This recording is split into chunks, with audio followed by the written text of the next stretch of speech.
This podcast is part of the Big Heads Media Podcast Network. Go to bigheadsmedia.com for more great podcasts.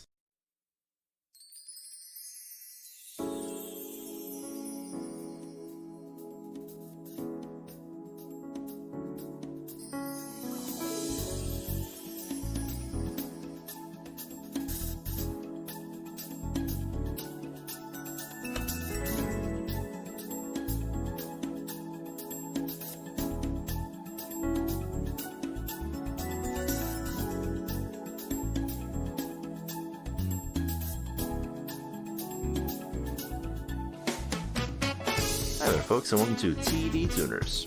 It's a television podcast for the true fanatics. It's a weekly dive in the latest in TV news and reviews. I'm your host, Swanson. With me, as always, is my co-host and evil doppelganger, Stairmaster. I didn't know what I was expecting. Get it? It's a line from that show he was in. Yeah, that makes sense. But it's also devoid and unattached because it's a creature of some sort. Outside entity? Yeah, some sort of outsider. Some sort of social? Some sort of social network. That was a reference to The Outsiders.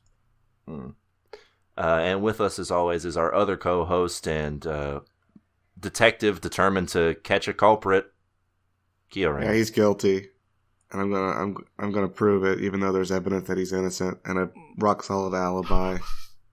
You're gonna prove it, Kioran? Yeah. Yeah, you seem really mad at this guy. Yeah. I want to kill him myself. Wow, that seems like taking the law into your own hands, buddy. Oh no, I was looking at the cast for The Outsiders. Yeah, There's a lot of bit. That's really stacked. Yeah, it's a pretty good cast. Wow. Oh, sorry, I was just looking at the book, The Outsiders. Wow, this is so relatable. Now I know about class struggle. Yeah, I hope Golden Boy stays golden. You mean Pony Boy? Oh yeah, Pony Boy. No, I hope Golden Boy, the fighting game tournament announcer, stays golden. Anyway, what do we do on this podcast? This is TV Tuners, where we talk about the latest and greatest in television. And if you like what you heard so far, why not consider subscribing to us? What? Subscribe? That's right. They can do that? You can go on any of the podcatchers of your choice and subscribe to us. We're available on... I'm going to tell my friends right now. Oh, good. Tell them we're available on Apple Podcasts, Google Play, Stitcher, Spotify, and more. You can give a good old subscribe and a review. Take a chance on me. Yeah. And of course, the best way to get us noticed, though, is to tell a friend about us. Maybe they're looking for a new podcast in their life. And maybe we can be that podcast in their life. Tell your cat or dog about the podcast as well. It's true. Okay. Statistics have shown that cats and dogs have been slowly getting into podcasts, and we want to be into that burgeoning market. But what about our lonely antisocial listeners? Oh, well, they can just leave us a 5-star review. It would be greatly appreciated. Or they could contact us on Twitter. Or include us in your manifesto before your next mass shooting. Oh, that would get us noticed, yeah. Please don't do that, though. Yeah, if you're going to do a shooting, just don't do the shooting. Yeah, that's the TV Tuners message of the week. And if you have to, we got some other podcasts you can shout out coming out later. Shout out. Yeah. My recommendation is if you're angry at the world, you want to see some people suffer, just throw some water balloons at them. Water balloons infinitely better than bullets. That's always been my saying. But you're going to go to jail anyway, so make sure they're full of piss. I mean, yeah, as long as they're filled with some sort of liquid. Anyway, milk. You can find us on Twitter at TV Tuners, or use the hashtag TV Tuners, and we'll give a glance at what you're saying. We're also individually available on Twitter if that's your thing. What? I'm no on way. Twitter. That's insane. Yeah, we're all there. I'm on Twitter at Jesse Swanson. I'm on Twitter at StareR1. Yeah, I'm on Twitter too, guys. I'm at Real KeoRain. I can right. verify this. You can follow all of us and make it like a horny trio. Polycule. Yes. Yeah, we both got there. We're three men sharing a bed on Twitter. That's right. We share a bed and a podcast. Maybe something else. Ooh. Keo's dick. Yeah, we all share that. Especially Keo. This is ours to enjoy. And if you have any quips, comments, questions, foresights, or otherwise, you can send them to us at our email, tvtunerspodcast@gmail.com. Oh, this is just getting better and better. What's that email, Keo Rain? It's tvtunerspodcast@gmail.com. This is so exciting. Are we going to get emails? That's this is crazy. Right. Yeah, we'll probably get an email. All the TV questions. Yeah, well, we're here as experts of television. We have, years of experience under our belts. I mean, yes, we do, sadly enough. At this rate.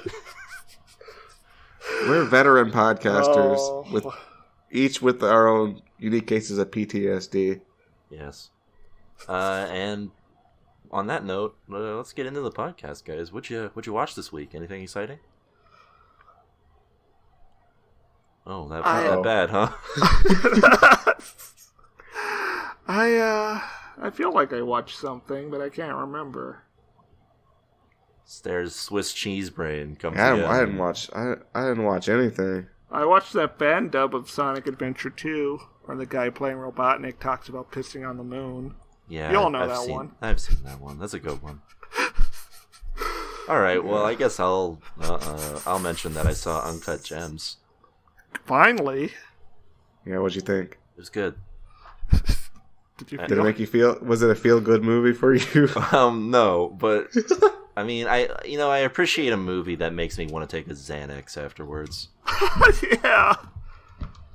I told you about the time I saw that episode of Breaking Bad, Crawl Space, and I had like an elevated heart afterwards, and my hands were shaking. Like it moved up your body.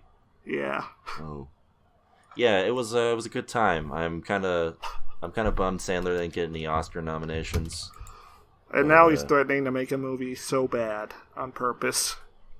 Yeah, he's threatening to make one of the worst movies that he can possibly make. But yeah, it was a good movie. Sandler wins, sort of. Yep, he's the winner for sure throughout the entire movie. He's like the surprise hit performance of the year. Yeah. Yeah, good on Sandler and good on the Safdie brothers, people who are now on my list of directors to watch. So, yeah. So, do they factor in other movies you've been in when they're thinking of giving you an award? I yes. think and they're so. Just like 100%. He was in too many bad movies. Yes, 100%. They were like, we're not nominating this dude. Like us, they've seen the entire Sandler filmography. Yeah. And they've got the scars. If it were the Golden Globes, it would be a different scenario, but he also got shut out of those, so. Rest in peace. The Golden Globes would definitely give Adam Sandler a nomination. Maybe he'll get a Tony. Yeah. If anything, I just hope that it encourages him to do more dramatic roles, because he's actually pretty good. It turns out he's good when he tries. What was that? He's got one niche he's good in. As far as we can tell. Well, I don't know. He was playing a significantly different character than he was in, like, Punch Drunk Love. Yeah, but they still got the anxious energy. And that's which is a key pillar of both their characters. Look, plenty of actors have one niche that they work in and are still, You're right. Look at Christopher Walken. I won't. Okay. Good, don't. Alright, well... Or how about Jeff Goldblum? Oh, I work in a very specific frame. Oh, it's him! Hi, everybody, it's me. It's Jeff Goldblum here. I'm here to say that as an actor, you want to develop a character of your own. And, then you don't have to try as hard. Wow, that's great advice. All right, bye. Yeah, get out of here. Go on. We don't need you here. Go on, get. Whoa. Don't burn our bridges. Yeah, don't be so hostile to Goldblum. What's he done to you? I don't know. He just keeps showing up here uninvited. I told him I'm done with him. We had this business deal that fell apart. It's just... Yeah. Were you guys going to make, like, ice cream together or something? Yeah. He was like, I think I'm going to go ahead and take this recipe for my own and profit off of it by myself. Oh, wow.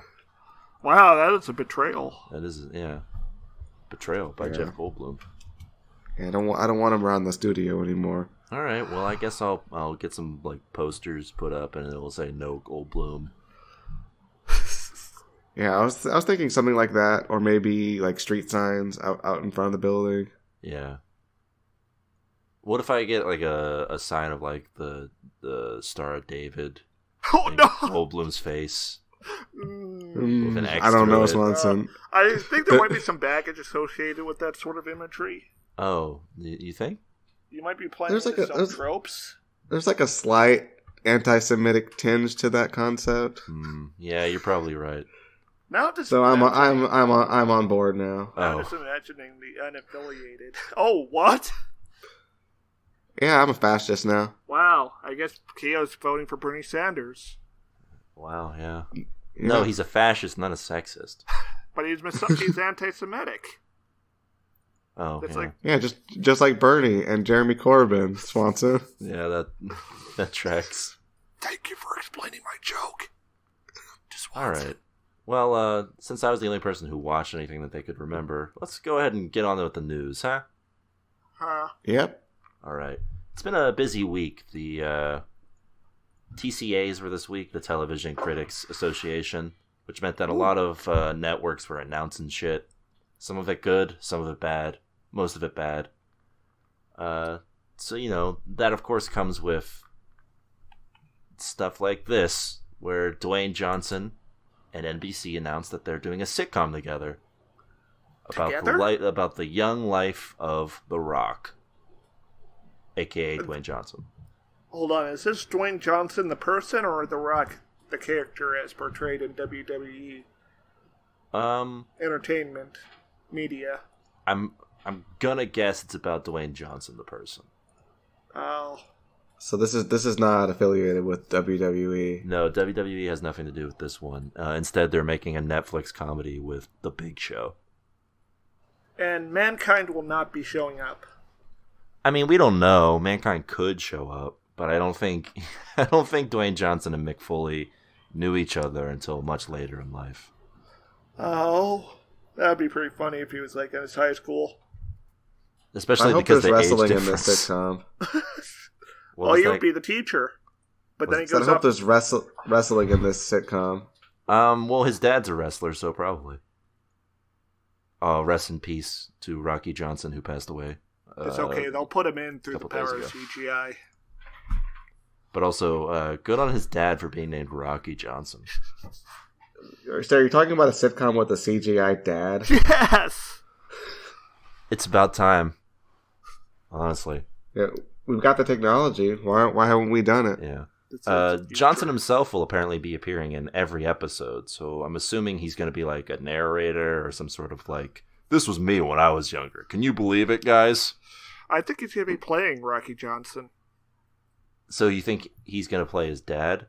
Yes. Because he's already done that before. Yes. I mean, that's the best way to include him, I think. Yeah. Yeah, he did it on an episode of That 70s Show that I remember for some reason. Is it because Dwayne Johnson's in it? I mean, yeah, it's a good reason to remember it. I am my own father.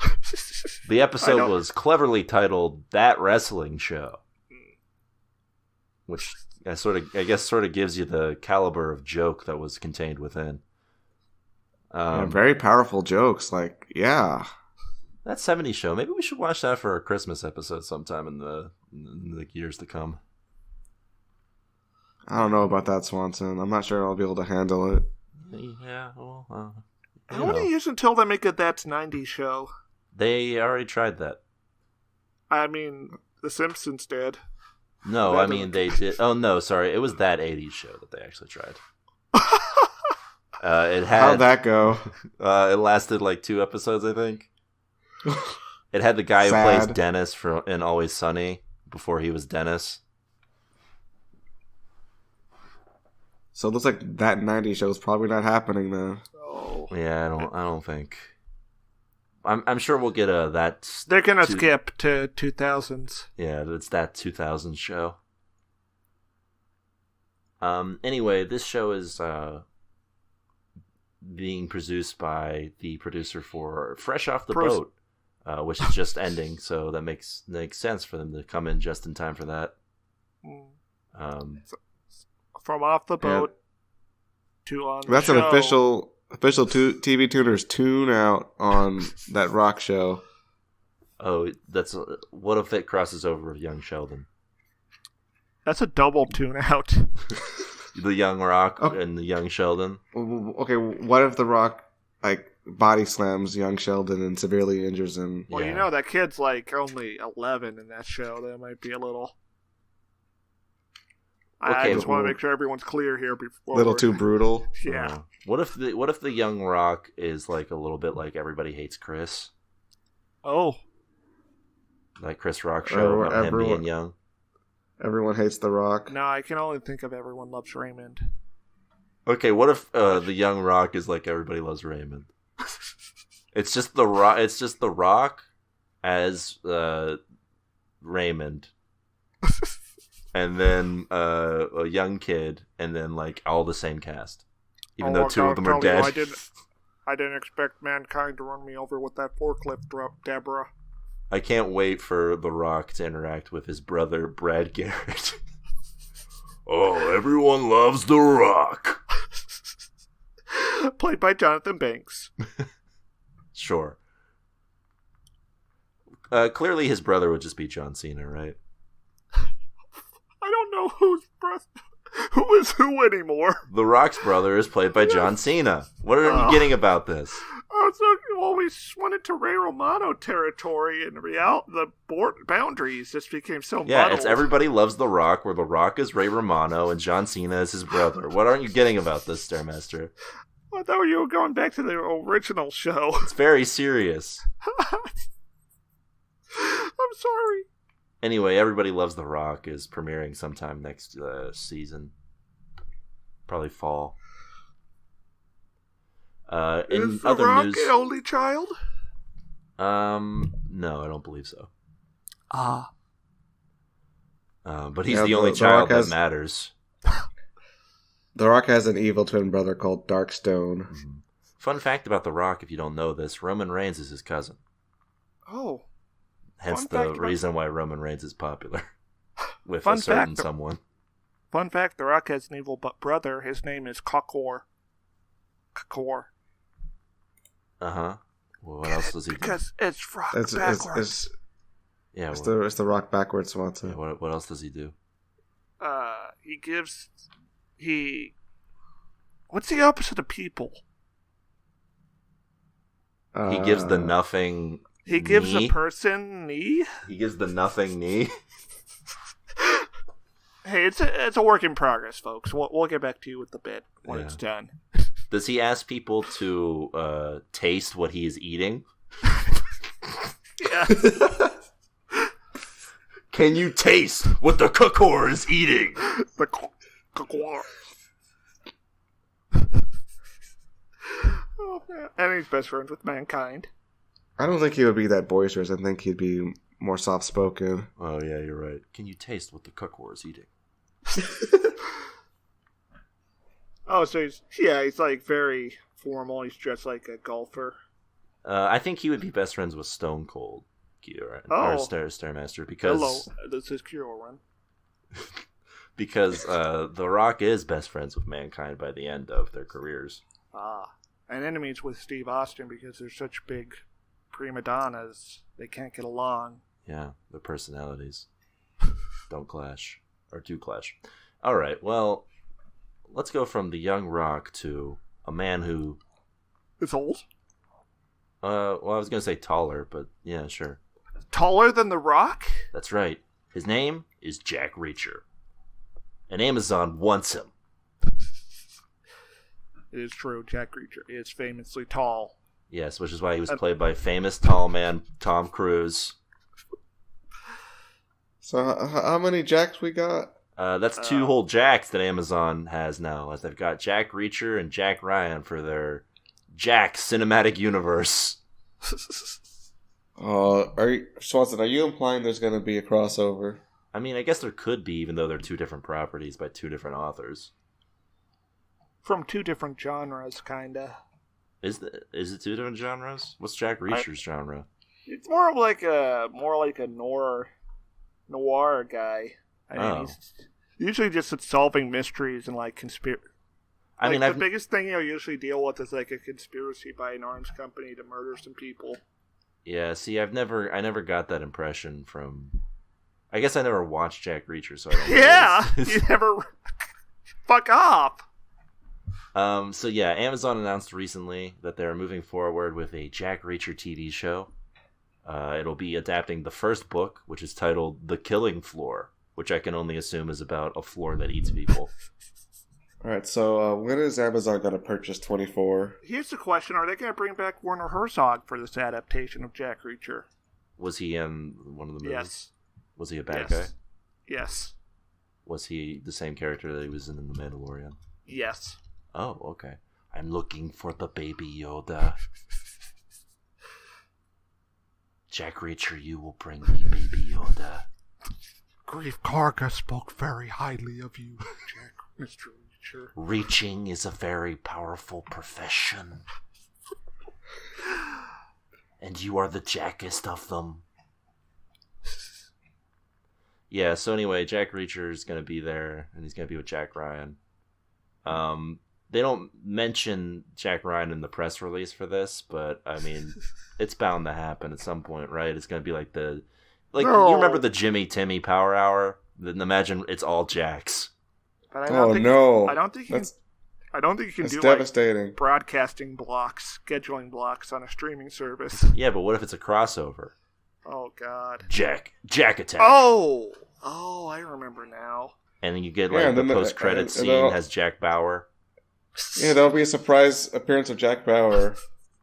Oh man, Jack Bauer would totally kick the guy from The Office's ass. I mean, yeah, he's Jack Bauer. Who's the guy from The Office? No, that's the guy who plays Jack Ryan. Why didn't you say Jack Ryan? Because everyone talks about how he's played by the guy from The Office. Yeah, he's played by Jim from The Office.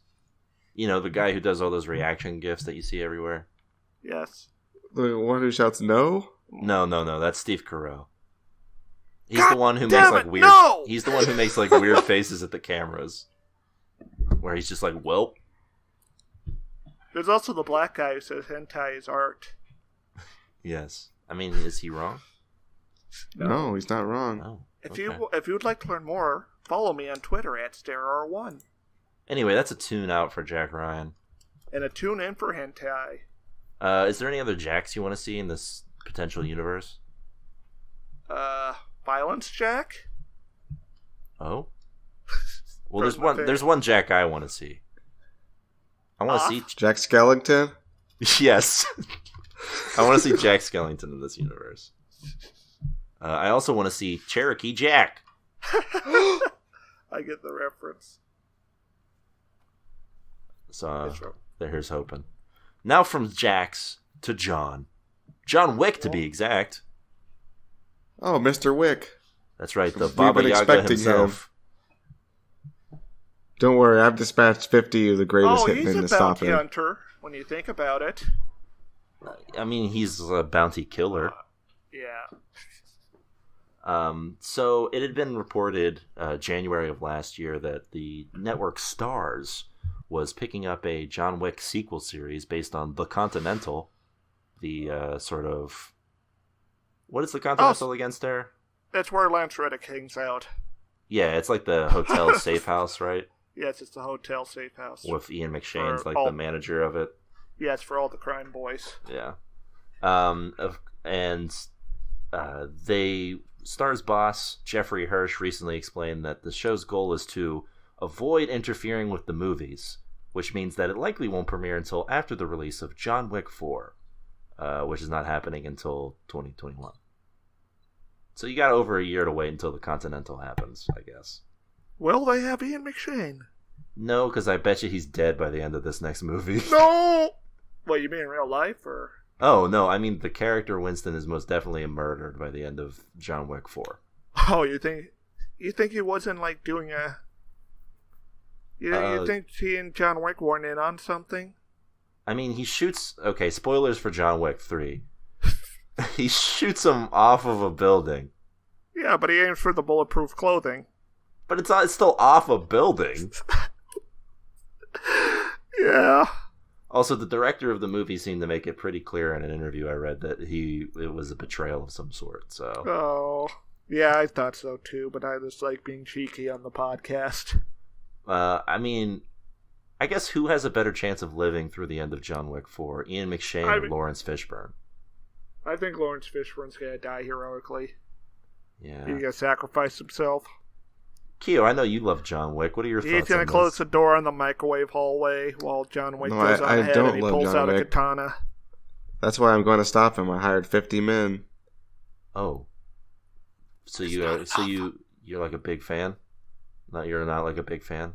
Don't want to... No, there's going to be 50 guys shooting at him with the guns, and they're going to get him. There's no way he can get all those men. Oh, Keo, I don't think you know much about John Wick. See, he killed a man with just a pencil. He's a man of clarity and purpose. Uh-oh. Yeah. Yeah, your men are already dead. Oh my god. Anyway, it seems pretty likely that the Continental TV show is going to not follow Ian McShane's character and probably have like a cheaper actor. Joe Estevez. Probably, yeah, sure. And yeah, it'll have stuff going on. Probably no John Wick, but its own deal. No, I think John Wick's gonna go off to the sunset. So you don't think there's gonna be a fifth one? No, that'd be ludicrous. Yeah, they might do a sequel with like Jason Statham or something. Why is it ludicrous to have 5 but not ludicrous to have 4? Yeah, they've already done the trilogy. Well, maybe it's a 4-act play. It's a classic structure. The classic Shakespeare 4-act play. Okay, explain how movies 1, 2, and 3 fit into that structure. Can't do it. Okay, Can't do it. Okay, get this. It's a trilogy because 2 was really bad and we don't count it. Oh, okay, that makes sense. All right, yeah, I get it. I can't argue that because I haven't seen any of them. Yeah. Wow. John Wick 3 is, of course, one of the best ones because it has Jason Mantzoukas as the Night Man. No, it's the TikTok man, I thought. Oh, that's right. He's the TikTok man. Who's the Night? I don't know. I don't know why I thought he was the Night Man. Jason Who is this mysterious figure I made up? It's a bedtime boy. Hello, it is me, Night Man. I am putting you to sleep. Are you working tonight, bedtime man? I'm gonna tuck you in. Welcome. It's time for bed. Would you like to hear a story, John? I'm thinking no. Yeah.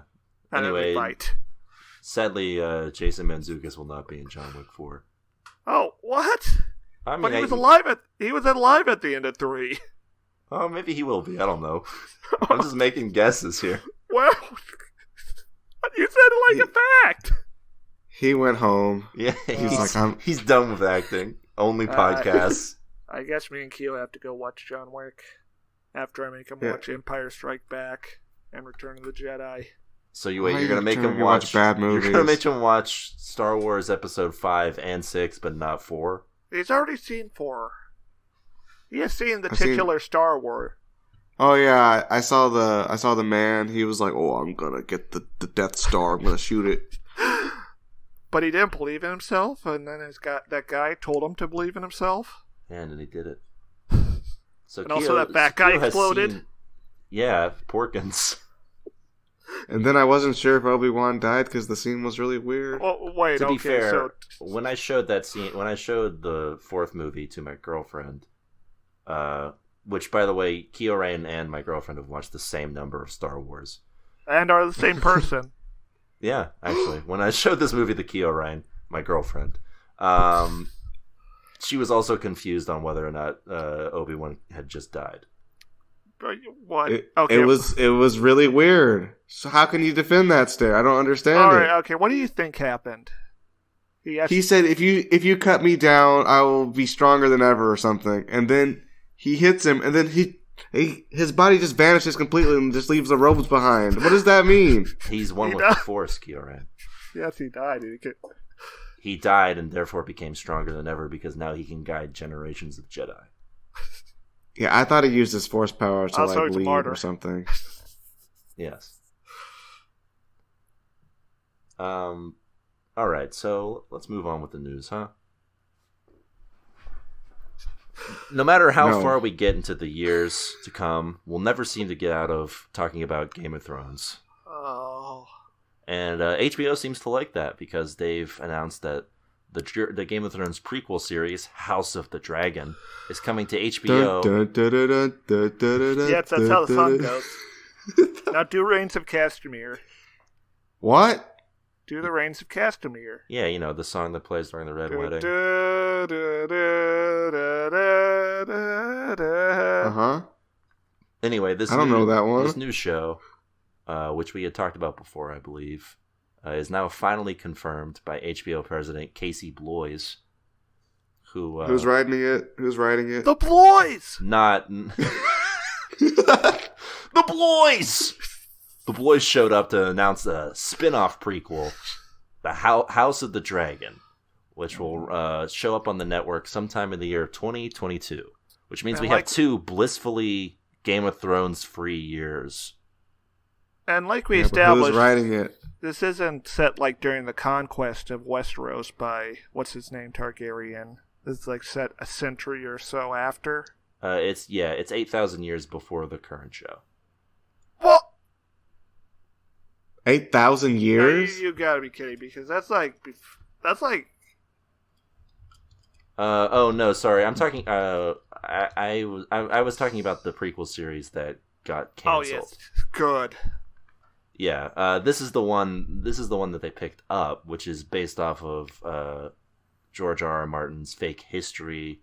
Well, not fake history. It's like real to the books. Fire and Blood, which is the first volume of which he put out in 2018 instead of writing The Winds of Winter.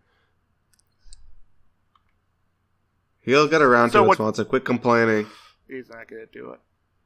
Okay, so let's see. It's set 300 years before the events of Game of Thrones. Now I got to check the Game of Thrones timeline. So the Bloys noted that the connection to Martin's existing writing is one of the reasons that this prequel moved forward, while that other prequel that I mentioned was not brought forward. All right, that seems pretty wise, considering. To quote the Bloys, he said, that prequel was 8,000 years before the current show, so it required a lot more invention. One of the benefits... One of the benefits of House of the Dragon is there was a text from George, and there was a little bit more of a roadmap. Goldman's prequel did have more challenges in terms of establishing a world, but I think she handled that beautifully. There wasn't one glaring thing. Yeah, there's going to be like good character arcs in this and everything. It's going to be fantastic. Yeah, trust me. It does sound like this is the conquest of Westeros by Aegon. But yes, that is what this one's about. That was fairly one-sided. All the interesting stuff happened like a few decades later, like the religious turmoil and the conquest of Dorne. Yeah, I think this one's starting at 3 centuries before the start of the books. Yes. So, which is when Aegon's conquest happened. But yeah, I do like the Bloys' take here, which is that this one was easier to make because we had a book to work off of instead of having to come up with our own ideas. Which you guys all seem to hate. If only Disney had heeded their lesson. If only Disney. Yeah. Yeah, Stare, what did you think of that leaked Star Wars thing from Trevorrow? Oh, it pissed me off. Was it? So you think it wouldn't have been a better movie? It would have been a better movie. I don't know if it would have been good, but it would have been something. It would have been alright. Yeah, it would have been. It probably would have been like a Last Jedi situation where you would say it's good, but with a lot of qualifiers. I mean, Colin Trevorrow is not a good director. No. I'll agree on that. Yes. Even Kyoran can agree on that. Yes, Kyoran. Oh, yeah. I don't trust that man. That's the guy who if he came to my house, I would say nope. That's the guy who did Jurassic World, Kyoran. So the first season of Game of Thrones happened 298 years after the conquest of Westeros by Aegon. Oh, I thought you were going to say it started 298 years ago. Maybe. Anyway, we can expect this new series in the year 2022, provided we're all still alive. I hope not. And that wasn't all. I can't wait for this well-crafted show written by experts. Yeah, experts like George R.R. Martin. Yeah, he's rewriting the show. Not just a roadmap. It'll probably be good for like the season or two before they run out of material. What do you mean? They got 3 centuries of material to work with. It's not really material. It's just like a summary, isn't it? Yeah, it'd be like if someone. They got some good plot hooks, at least. It'd be like if someone made a Lord of the Rings series based off of summary material from J.R.R. Tolkien. Oh fuck! Wait. Oh no! Oof. Yikes. That's smart. But that wasn't all that the Bloys had to answer for. He also took time out of his busy schedule of running the biggest network in, I guess, everywhere, to confirm that David Beinhoff and D.B. Weiss were, in fact, finished with HBO, which meant that they're in the works for some time, but not actually in the works. Slavery drama Confederate. It was officially dead. Rest in peace. Yes. Yes. Well, alternate history drama. Slavery drama is makes me think of 12 Years a Slave. Well, this would probably be more like For All Man or whatever the hell it was we watched. Oh yeah, it would be like For All Man, but with mixed with Watchmen. Oh no. Probably. Anyway, two really bad worlds. When it was first announced back in the summer of 2017, the Bloys was super excited about this this slavery drama. Yes. He said, and I quote, "If you can get it right, there's a real opportunity to advance the racial discussion in America." A big qualifier. If you can get it right. Because here's my take on it, and maybe you guys can add to whether or not you think. I don't think 2 white dudes could get it right. Keo, it's an Italian American. What are your thoughts? Why am I an Italian American over an African American? What's the story Wait, here? you're black? Wait, this is news to us, Kieran. What? Well, I just thought you were really Mediterranean. Yeah, we thought you got like a nice Italian skin. No, I'm a black man. We thought you were a sweet, sweet olive boy. Yeah, we thought you were like covering yourself in olive oil. Well, I am. Oh. Okay. Well, that must be why your skin's so nice. So smooth. Yeah. Anyway, what are your thoughts on this, Kieran? I think they should just not. So you think irregardless of the race, no showrunner could make this good?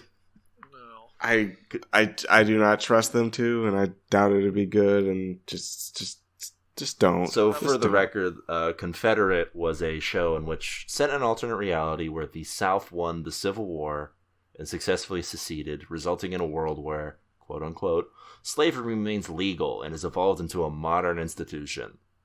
The only way you can make that work is if at the end a Malcolm X figure leads the revolution and establishes an Afro-nationalist black Soviet state in the ruins of the South. And somehow, let me think about this here. Somehow, I'm just guessing. That's not going to happen. Beinhoff and Weiss were not going to be the 2 dudes who came up with that idea. They would vote their way to freedom. Yeah, probably, right? What were you going to say? Which is what happens. The democracy works in that way very easily. Yeah, very, very easily, especially when it's brown people doing the voting. And they don't, and the government doesn't consider them to be people. Yeah. Yeah, I don't understand what message they're trying to convey here. I don't really get it. I don't think they had one either. These are the people who said themes are for 8th grade book reports. I mean, look, at the end of the day, this is still like a show in which a bunch of black people are slaves.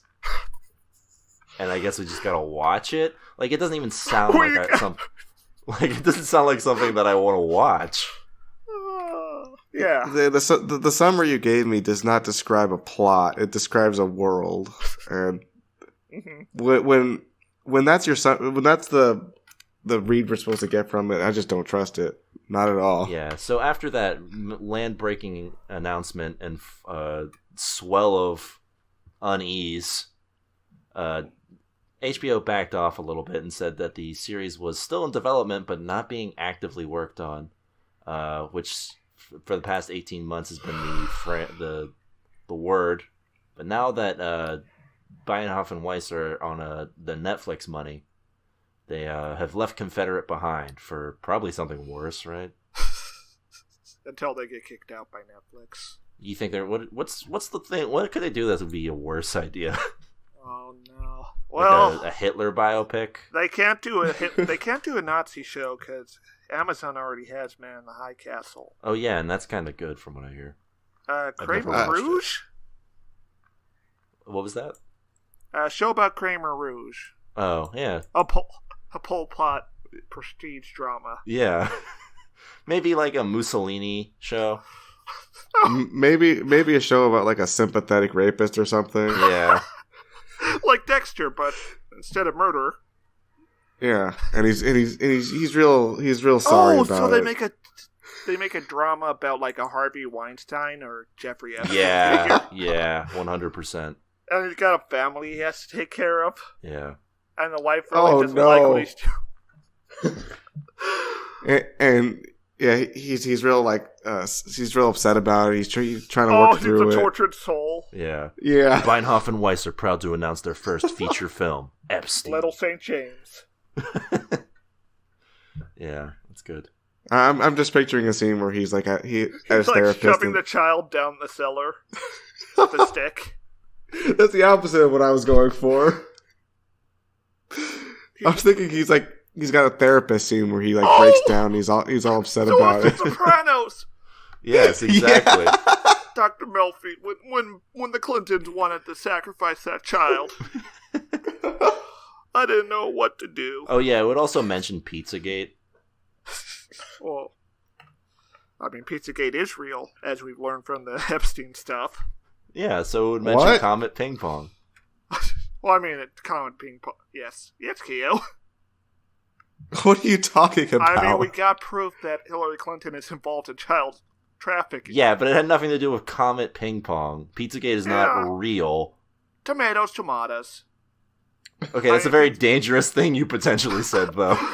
Listen, if you have a gun and live in the North Virginia area... Oh, no. Do not go to Comet Ping Pong. Don't go anywhere. Stay at home. Go to Little St. James. There's probably... Listen, if you have a beef with Comet Ping Pong, challenge them to a friendly water balloon fight. Yes. All right. Fill the balloons with water. No, I don't think Comet Ping Pong's involved, but now I am very paranoid about all those emails involving the word pizza that were leaked in 2016. Yeah, That's really kind of creepy. I read them, and they're about pizza. Oh, uh-oh. They were ordering pizza? Well, you know that thing people like to eat a lot in America? Yeah, they're talking about that. I think history will judge me. Well, I mean, yeah, probably. Judge you this, what? This podcast is gonna be unearthed in like 10,000 years, and they're gonna be like, "Wow, this Stairmaster person had some ideas." Yeah, and then they will venerate me as their god king. No, that's the entire process. Is they think that you had some ideas. Oh. Yep, that'll be it. They'll be like, "Huh, he had some thoughts." No, they'll be a guy who claims to be my descendant, and he'll be the god king. Wow, oh, that's a bold proclamation. And he'll rule a city-state named after me. Well, I guess we'll all be dead, so he won't care. Yeah. Anyway, let's get to our final news item. Our final and potentially most exciting? I don't know. We'll see.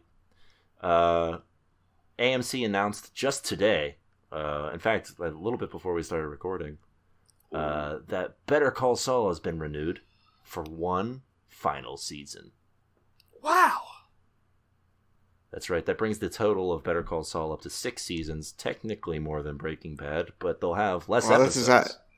This is actually some TV news I care about. Swanson and Keogh care deeply about this Better Call Saul episode count for some reason. Oh, I don't know if Keogh cares. I just thought it was a fun little point, which is that it'll have 2 episodes short of Breaking Bad's run, which is pretty good for us. Well, I'm just glad to hear that there's going to be a lot more Better Call Saul coming out. Yeah, of course the new season starts in February, and Better Call Saul, of course, for those who may not know, is the spinoff of Breaking Bad. Better Call Saul is the 2018 TV Tuners Show of the Year, by the way. Ooh. Yeah, it won. That's right. It was our which was a big deal. Vince Gilligan cried over that. He retweeted us and said, "Thank you so much. This means a lot." He texted me, "Are you for reals? Oh my god!" Yeah. He said that this meant more than all of the Emmys that he won. I mean, he has so many Emmys; they gotta depreciate pretty fast in value. Yeah, but a TV Tuners Show of the Year, that's eternal. There's only one. Yeah. There's only one of those out there. Like we might give out a worst show of the year, but other than that, there's only one. Well, I mean, yeah, but worst show of the year is different. Because and there is a cash prize hidden in the New Mexico desert. Yeah, which no one has claimed yet. I've checked. We've given Vince Gilligan all the clues. He just had to find it. Yeah. To be fair, he would have had to listen to 70+ episodes at this point. Yeah. Big ask. Yeah. So yeah, it remains to be seen what we can expect from this final season, but probably sad stuff. Oh. It's probably not going to end well. Jimmy's gonna die. Spoilers for Breaking Bad, but it doesn't end well for all 3 of the principal cast members of Better Call Saul. So really, we're just pulling for Kim to sort of make it out. Make it. She's gonna be thrown in a trash compactor. What? Why? Why is she getting a JoJo villain death?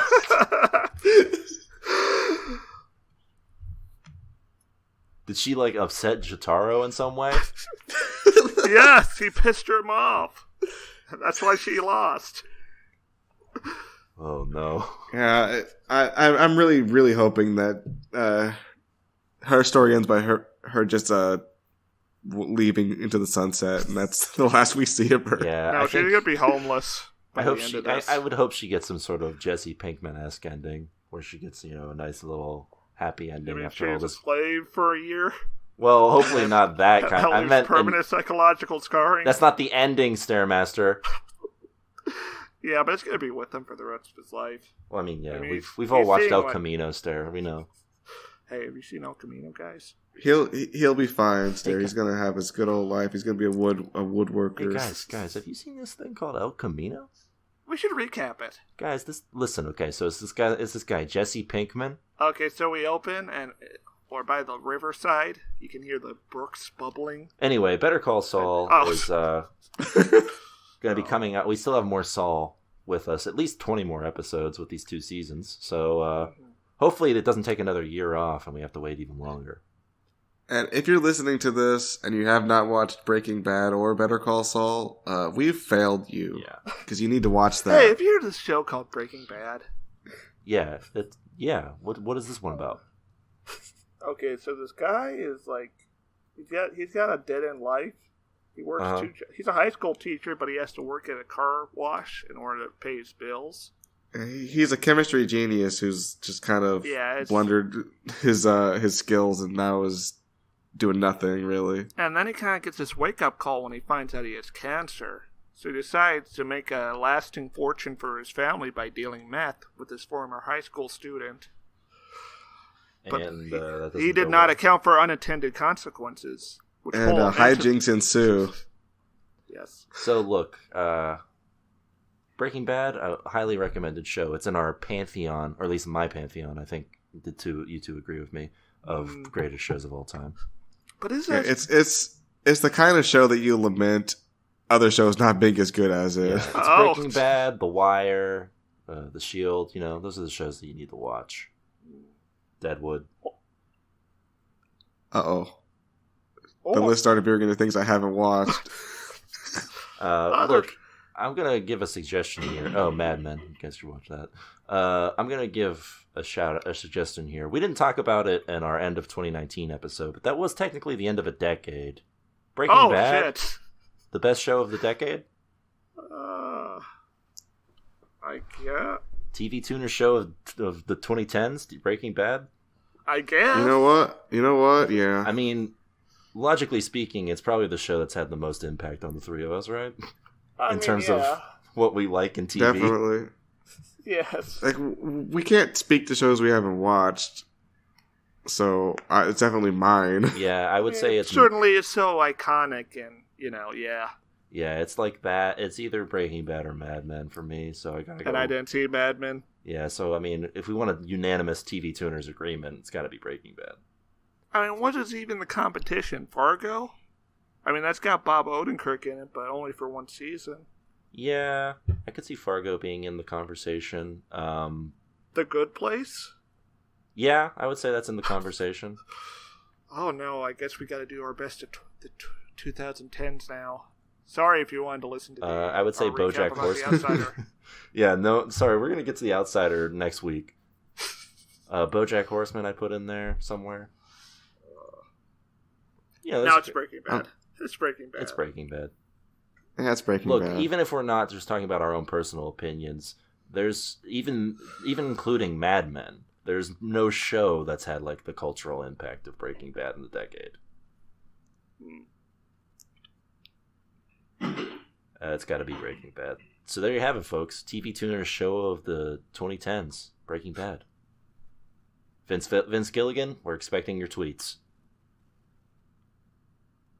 And your hint for the cash prize is dirt. All right, well that's it for the news. I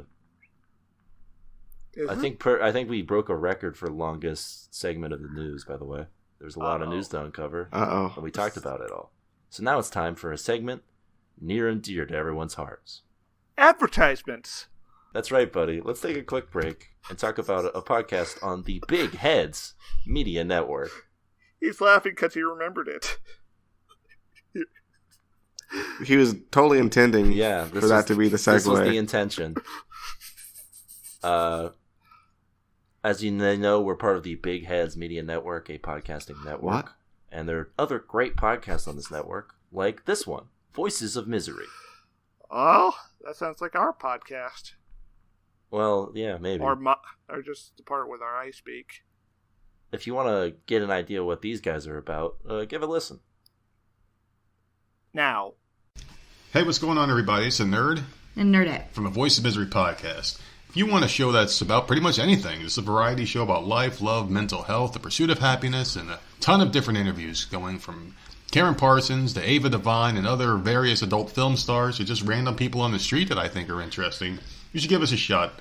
Voices of Misery podcast. Voicesofmisery.podbean.com, at Voices of Misery on Twitter, and Voices of Misery anywhere you can find your favorite podcast. Give us a shot if you're not easily offended. So yeah, you guys can check out Voices of Misery wherever podcasts are found. And if I want to, yeah, I want to check out that interview with random people off the street. That sounds fun. Yeah, it sounds like a good time. I want to check out that interview with Easily Offended. He sounds like he doesn't want Easily Offended. Oh. Anyway, yeah, let's lobby to get him on there. So wait, what is this podcast about?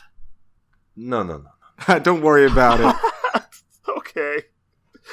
And if you're interested in that podcast or more, you can go to bigheadsmedia.com. Oh. All right, and now it's time for a segment near and dear to everyone's hearts. It's Trailer Blazers. Hit the theme, Kyorain.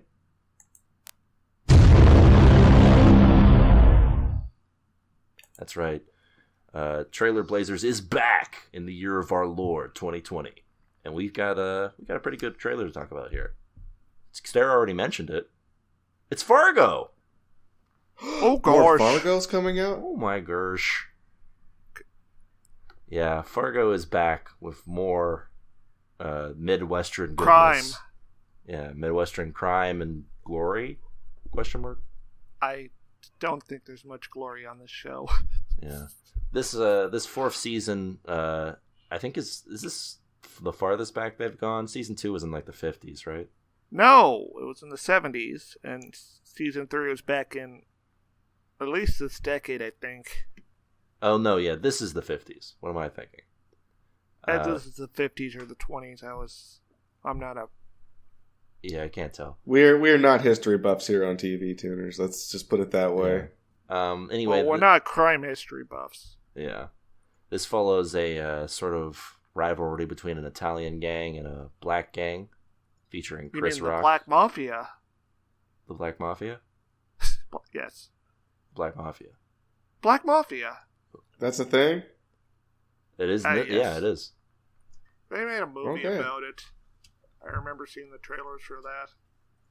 Yeah, Kyorain, black people aren't just parts of gangs. Well, Mafia is a gang. What? Yeah. I thought it was a family. No, they just call it a family to mask the fact that it's a gang. Oh, so they're like, they don't make like good meatballs? And like... Oh, they make good meatballs. Oh, okay. Anyway, it stars Chris Rock, Adam Sandler, friend of... I thought you were going to say Adam Sandler's also in this because I did not see him. Imagine. They could have. They're saving that for season 5. So yeah, anyway, Chris Rock is in here. There's a couple other people. Lots of jokey stuff going on. This seems real joke heavy, which like Fargo's... I think that's my... Yeah? Mm-hmm. This is a bit more quippier than I remember season 1 and 2 being. Yeah, I was going to say, Fargo has always had jokes in it. Like, Key and Peele show up in season 1. But, like, I remember them being a little... I think it's because it's a trailer, and just whoever's doing the marketing this year is far worse than last. Yeah, like 2 or 3 years ago. Well, I blame Kid Rock for that. You blame Kid Rock and not Chris Rock?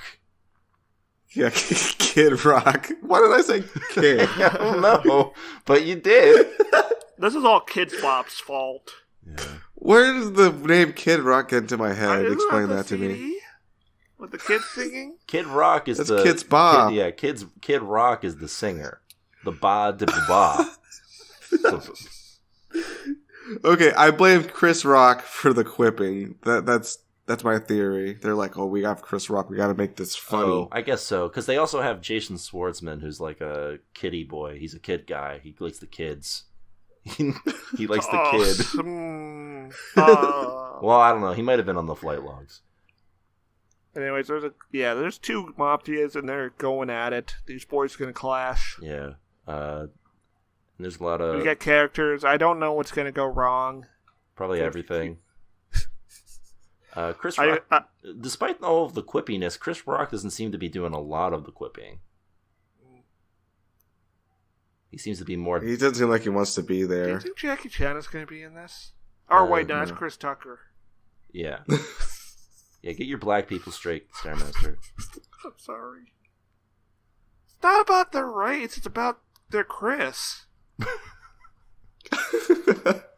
You can't get Chris's. Keo can't get Rocks. Or just useless. Anyway, Fargo Season 4 looks like a potential tune-in. Yeah. It's an official TV Tuners. Unofficial, maybe tune-in. Yeah, we'll have to wait and see, probably. Have a nice time. Have a swell time. And I'll be like... Have a good night. You doing like end credits stuff, Gil, right? Yeah. Bye, have a wonderful time. Alright, so that's it for the trailer. And now it's time for us to sit down and talk about what we watched this week. What did we watch? We watched HBO's newest show, The Outsider. The who? That's right, The Mysterious Outsider. Based on the Stephen King novel that I've had sitting on my desk for a year now and haven't read. Why? How did this happen? Tell us this tale. I heard it was good, so I bought it. I was like, Stephen King hasn't had a good book in a hot minute. Let me buy it. And then I haven't read it. Unbelievable. Oh, what have you been reading lately? This is the kind of man we're dealing with. He doesn't read like I do. I'm a read man. I read stuff. I read. I read the menu at restaurants. Am I right, fellas? Oh, recently I've been reading That's American Steam Locomotives, Design and Development, 1880 through 1960, railroads past and present. Here's the thing. Does that have pictures? Yes, it does. Here's the thing that you guys might not know about Stairmaster, but he's horny for trains. I'm not. I am a train. I once walked in on Stair and he was looking at a picture of a train. He said, "Oh no!" And he has pants around his ankles. Oh. I didn't know what was happening.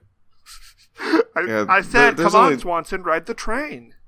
There's only two things I'm sure about Stair, and one is that he's horny for trains, and two is that he's a slut for soft drinks. True. Yeah. And if you put the two together, watch the fuck out. You can't make that joke since that tweet got deleted by Jack. Oh, my tweet is still there. Oh yeah, you screenshotted it. I can't believe Jack ruined future Twitter. generations. I was banned. Jack himself just decided that Stair did not belong on Twitter. Yeah. He told us too in person. He said Stairmaster does not belong on Twitter. He texted all of us. I have banned Stairmaster. Pray I do not ban him further. We were like, what does that mean? He said, do not ask questions. Hail Hydra. And then we didn't. Oh, even though I really wanted to ask questions after he said Hail Hydra. Well, I had some questions, but there was this man like outside my house, and I was like, Oh yeah, was he like in like a hoodie with like a weird face? Yeah, it was like real weird. I was like, yeah, that's just at Jack. He's the outsider. Yeah, I don't like that. Do you think that's Jack scary. has killed a child to see what it feels like? I mean, like all the people on the Epstein flights. Look, I'm not looking to get into some liable trouble here, so I'll say maybe. I didn't say I said think. I'm just going to say that it's definitely physically possible for him to have done that. Like he could have, yes. Do you think he could have committed the exact same murder located on this show? No, maybe that's what the secret is. Do you think that in like the end of the season they're going to reveal that it was Twitter owner at Jack? Yes.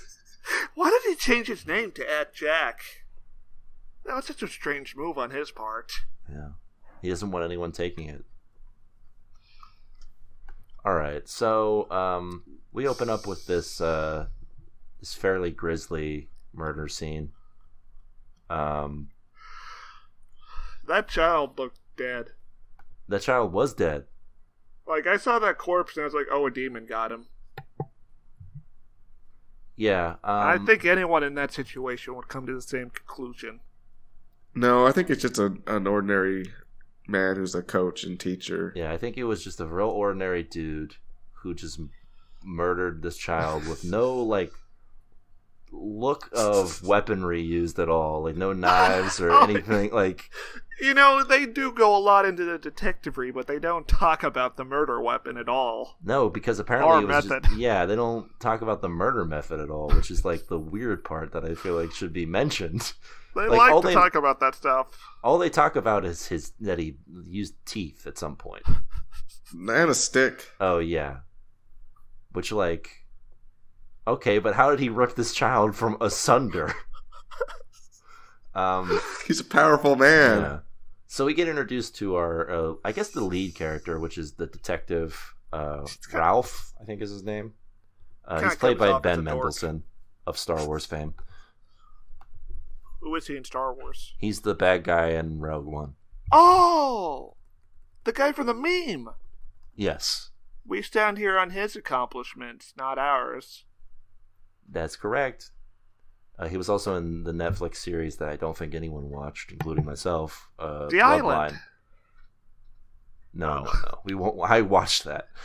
No. I watched that one. No. Swanson is the watcher of Island. Yeah, regretter of it as well. So yeah, he plays Detective Ralph Anderson, who is an odd figure in the sense that I don't know, he seems to not have much of a character. He's kind of, it's very weird as far as TV detectives go. Yeah, like usually TV detectives are like big personalities. Even in like stuff like that's more grounded, like Law and Order. Yeah, this guy kind of seems a bit Xanaxed out. Yeah. He's very low key. I mean, how many episodes in do you think he's going to figure out that there's a demon thing?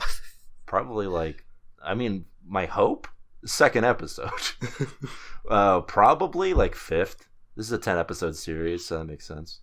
Well, it might be a demon, man. It might just be that Jason Bateman was a demon the whole time and can teleport. Yeah, we don't know.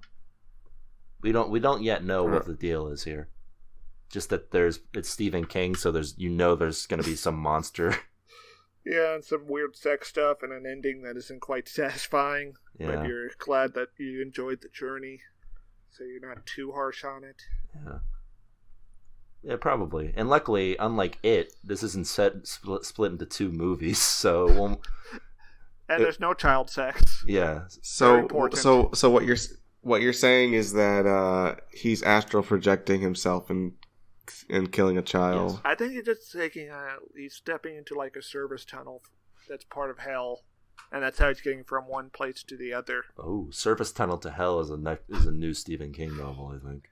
I thought you said there's no child sex. I thought they said that like he sodomized the kid with a stick. Well, yeah, but it's not children having sex with one another. Yeah, it's not like an orgy to dispel the evil fear demon that's been hounding. What are you referencing with this? This is in the book It.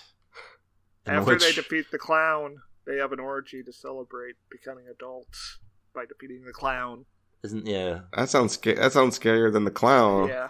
Yeah, it's a real Lord of the Flies situation. Do they have another orgy when they're adults? I do not believe so. Again? Well, considering the one female character is like in a state of comatose, no, I don't believe so. Well, you don't need women to have an orgy, Swanson. Well, yeah, but look. But Stephen King was a coward. Yes. Anyway, so yeah, Detective Ralph is unhappy with what he sees here, but I will give the show credit for showing no hesitation in showing this child corpse. I was wondering for a second if they were gonna, a lot of people like to hold hands with you and not show child death. You mean like a bunch of symbolism, like a couple of crows flying in the distance or something. A coyote looking at the camera and looking away really fast. And you get all the adults' reactions to what they're seeing. I'm surprised nobody was vomiting. Yeah, we don't. Child death is a one time it's probably a good time to have that trope, especially when it's as bad as this one is, where it literally looks like it got he got grizzly manned. You must never watch this show. So anyway, this show, especially once we get into the full thrust of it, anyway, it feels very True Detective, a show that we watched right around this time last year. Yes, and it looks like True Detective too. Yeah. Well, actually, no. The lighting is a lot more. This show's very dark in terms of lighting. Yeah, more so than True Detective, actually. It looks like Ozark a little bit. That. Very dark. Which tracks because, as we find out at the end of this episode, this is directed by Jason Bateman. It's directed by Jason Bateman, too, just like episodes of Ozark. So yeah, Jason Bateman plays the titular suspect. I was going to say Ozark went in a weird direction. Yeah? Oh? You think is this like a continuation of Ozark? Yeah, this is they haven't finished Ozark yet, but this is the sequel to Ozark. This is when he makes all the money and can go home. That makes sense. And he also gets a new wife and kids. Well, that's what he does with the money. He buys a new wife and kids. Oh, that makes sense, yeah. Buys a new family. The other ones are tainted. You just buy new ones. Yeah. That family was kind of lame. Settles down, builds a new family, becomes a good-natured Little League coach. That daughter was no good, if I recall correctly. right? Oh, I don't know. Kyoran? I didn't watch enough of it to have an impression. Kyoran, what would you think of the daughter? Yeah, or tune in or What's her tune daughter? out. I know. She seemed okay. I didn't have any bad feeling about her. Alright, sounds like a tune in for Kyoran there. I don't know. I can't even remember how many kids he had. But yeah, Jason... That's a tune in on the daughter from Ozarks, whatever that means. Mr. Ozark, Jason Bateman, is here as Larry Maitland. Or Terry Maitland. If only he had been in something else we could reference nonstop. But alas. Yeah. There's There's nothing else we could think of, probably. Yeah, there's that movie where he gets held back in first grade so he can keep winning spelling bees. We could talk about that. Oh, yeah. I think he directed that as well. Are you think? Wait. Oh, I know what you mean. You're thinking of Silver Spoons. He was on Silver Spoons. That's the show you're thinking of? No, I've never heard of it. Sorry. Oh, you're thinking of The Hogan Family? Another show that he was on. He was a child actor, you see. You mean, is this Hulk Hogan, or no? It was related to Hogan's Heroes. The Hogan Family was a show that I believe the mom of the titular family left the series, and then they took the remaining family members and just renamed it. Yeah, it originally starred an actress named Valerie Harper, who was from the Mary Tyler Moore Show. And it was called Valerie's Family. Or just Valerie. But Valerie Harper left after disputes, and so they just they killed her off after the second season and renamed it Hogan Family. I can't believe they would just kill off the sitcom mom off screen. The sitcom mom lead. And then run the show for 3 more seasons. At that point, why even keep the show? No, just recast her. I mean, even if she is the lead, come on. Nah, you need some classic TV goodness. This is almost as bad as when Kevin James killed off his wife, and Kevin Can Wait just so that his wife from King of Queens could be the new love interest. Yeah, how many times we've talked about that before? Yeah, it's just such a weird thing to do that I can't like. That's like kind of freaky. Did he really? Was he married to that actress? No. No, yeah, that was He's a happily married man to not Leah was Romani. it? I'm forgetting. Was it because the ratings were bad and they were trying to save it with that gambit? Yes, because or Kevin what? Can Wait got canceled after that. So. And then that didn't work, so they killed her off and had him marry Patton Oswalt. Oh, I would have watched that. Why not? What about a show where every season Kevin has a new wife? Yeah, why not? It's called be... Kevin Can Wife.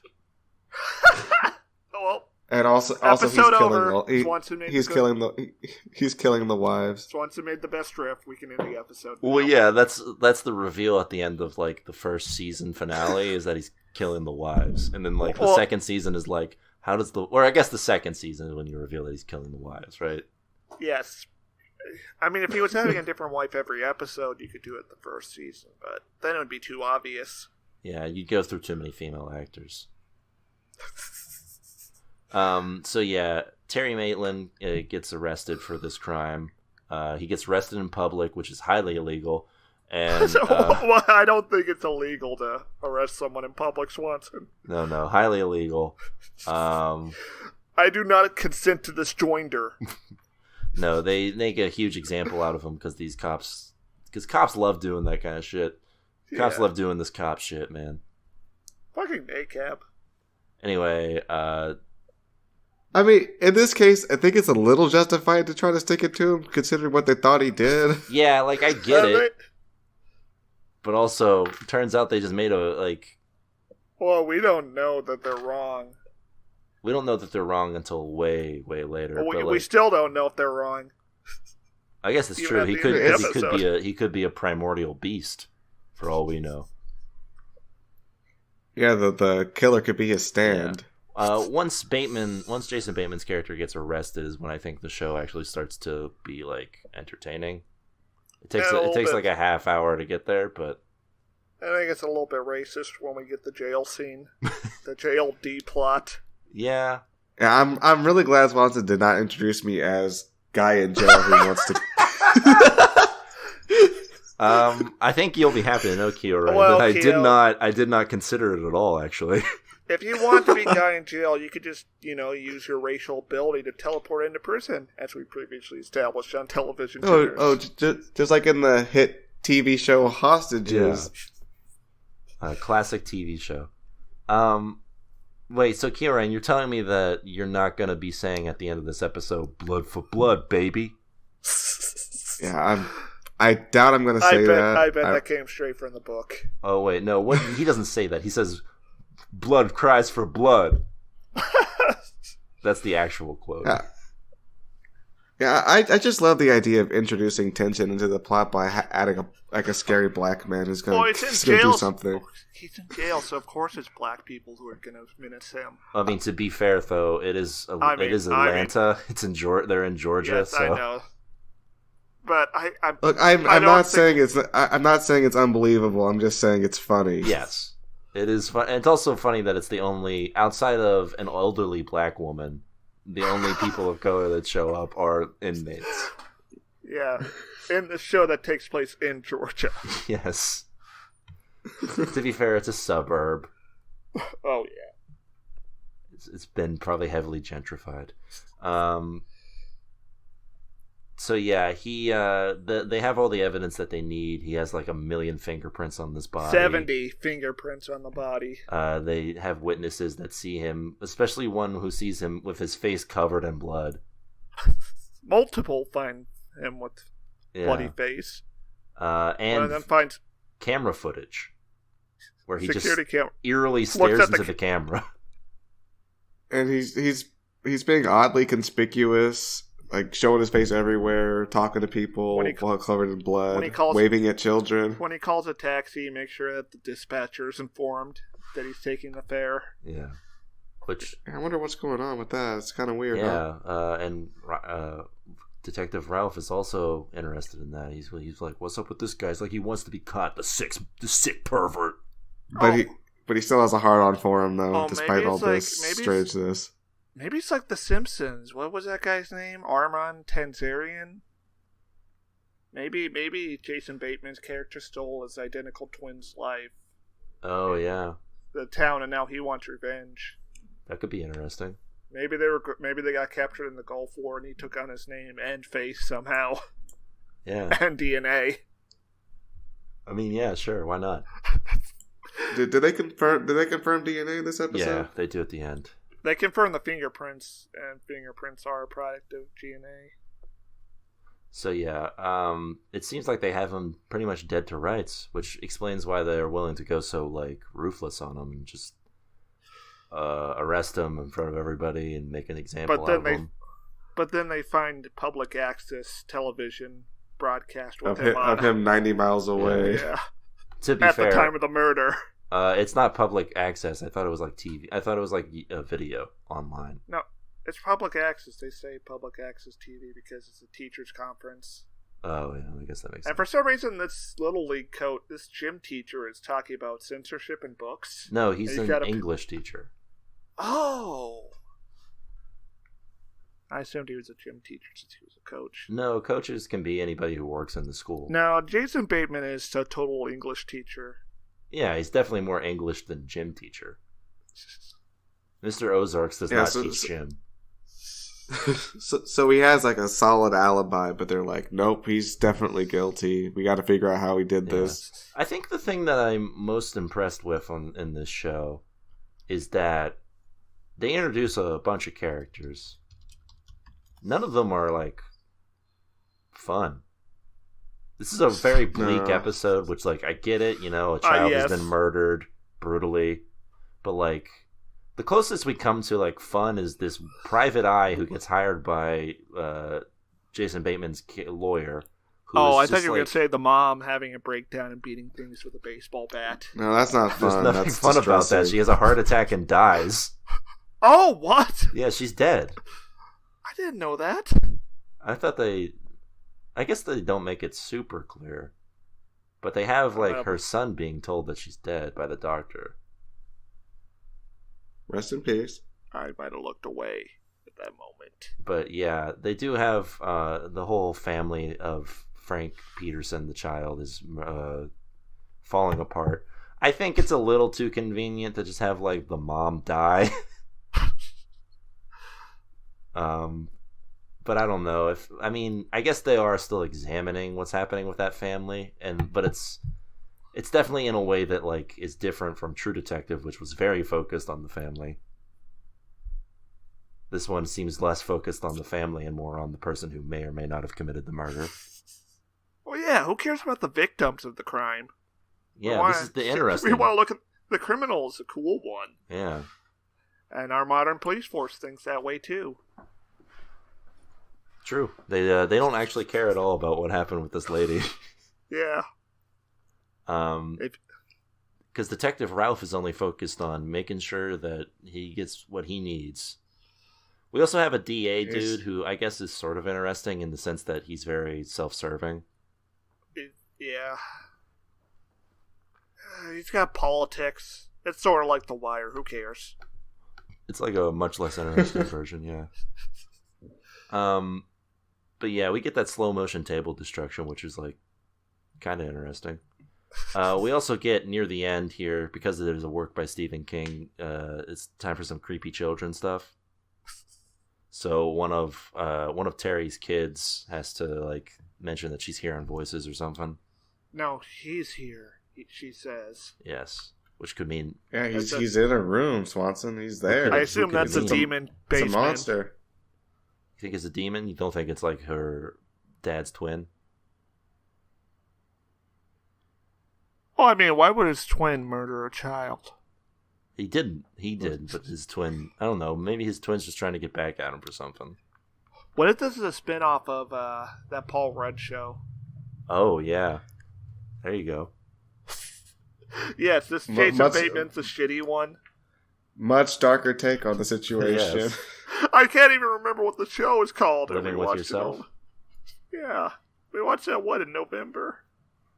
October, maybe. Oh, anyway, that was a tune out. Yes. But yeah, so they he gets fingerprints. He goes all the way out to this to this conference where they were having. He finds fingerprints on a book that Jason Bateman's character touched. Yes. And he collects it. And I noticed this, and I wanted to mention this. He's doing the fingerprints himself. Is that like a common thing? Or is it just depends on the budget of the I was going to say, is it just because they're in a small town? I assume it's either because this is a small police department or because the writers were lazy. I mean, it's not that difficult to take fingerprints off of things. Yeah. So they determined that his fingerprints match. He has a solid alibi, and yet they have all the evidence they need. A mystery has formed. And then, but the clock is ticking because this man in prison's gonna get him. Yeah, blood cries for blood. It is. These boys gonna clash. Are you worried for this man's safety from this mysterious fellow? Yeah, it's not mysterious. What if he's the outsider? Oh, he's inside the jail. Yeah, what if the outsider got inside? That's horrifying. I mean, clearly the outsider has gotten inside by assuming Jason Bateman's identity. Yeah, maybe. I mean, inside society, where we live. But that's pretty much the end of the episode. If it sounds like we haven't done a lot of like recapping, it's because there really isn't much to the episode. It's sort of yeah. Did we learn anything that we couldn't figure out from watching the trailer? Or reading no. the 3-sentence summary. The mom summary. dies, and we get to see a dead kid. Yeah. It seemed like they were really going for sort of like an atmospheric type of thing here, but the atmosphere is nothing. Very drowsy. Yeah. I mean, I don't. This is a tough one because I don't like dislike it, but I don't know. Final thoughts. Parts of it were entertaining, but most of it was a little boring. Okay, that scene where the lawyer, it's like, asks, where the detective explains why he didn't personally arrest Jason Bateman. Because if I put my hands on him, I didn't know if I would be able to stop myself. Yeah. Was anyone sold on that? Because I wasn't. No. He doesn't seem very physical. He's not much... He doesn't seem passionate enough to actually think that. Yeah. Yeah, I don't know. This is... I think I gotta sort of agree with Kyorain here. I was sort of leaning on liking it a little bit because the mystery is fun. It's a compelling mystery. It's just that this first episode doesn't give me a reason to want to watch these people solve this mystery. Oh, yeah. Like half the characters are like, yeah, we're gonna do this. We're gonna go here, do this. That's about their entire extent. Yeah. What is Jason Bateman's character, actually? He doesn't actually get much I think time he to be is Jason probably... Bateman. I mean, he's probably the most decisive one, which is that, like, he's just a good old guy who That's not may or may not be the good old guy. Yeah, he doesn't really have a personality. He's just like, oh, I'm a dad. I like books and we get like being a one coach. scene. Look, it's a later day Stephen King work. What do you want? I don't know. Stanley Kubrick to direct this. Oh. Piss Stephen King off. Yeah, well, that's not gonna happen. Never again, Stephen King said. Also because he's dead, but... Yes. Stare, final thoughts? That was my final thought, the detective thing. Very specific final thought. Sometimes that's good. Alright, well, I guess we gotta decide. Is it tune in or a tune out? I feel like I know what we were gonna say, but... Tune out. It's actually not that easy for me this time. Yeah, I don't know. I'm gonna let my doppelganger decide this one. Whoa. Shadow Kyorain's arrived. Oh my god, he murdered Kyoran. Yeah, that's very un-outsider-like. Hello, it's me, Kyo, your friend. But I don't we believe just that. saw you murder the Kyo we were previously talking to. Yeah, this is a really bad plan by you. Yeah, this isn't mysterious at all. We know the deal. Well, how about this? I think this show is an absolute tune-in. I think it's a tune-out, and I'm retroactively labeling Watchmen a tune-out as well. You bold, already brave move. You already did that though on the episode. Double tune-out. All right, Doppelganger Kyo, I need to know if that's your actual thought. Yeah, I think maybe it'll get better, so tune in. Ooh. You can say it's a tune-out, it's fine. Nobody's gonna get pissed. If you dig the mystery, you'll watch it. If you don't dig it enough, you won't watch it. Yeah, I think the thing is, I dig the mystery enough. It's an interesting mystery. So There's tune in from Swanson. It's in two places at once. Yeah, I think I'm gonna give it a tune in. It's a light tune in, but I am very interested to see how they handle it. Yeah, I mean, I'm sure it's Stephen King, so I'm sure I'll be disappointed by the end. But I'm trying to think of a good Stephen King ending. The Mist, that was a good one. Well, that's I mean, yeah, in a sense, both an Uncut Gems way. Oh no, that's not the ending of the book. Oh. But the film has a pretty good ending too, in terms of like, so you went there, all right. Also another murdered child. Yeah. But yeah, so that looks like this is a tune in for The Outsider. Yes. And that'll about do it for this week's episode of the show. We'll see you guys next week for more TV goodness. Until then, keep watching. Oh no! Doppelganger Kyo's attacking me! It's over. Blood cries out for blood. Hey folks, it's time for the TV Tuners Fact of the Week. Did you know that Stairmaster has a horn?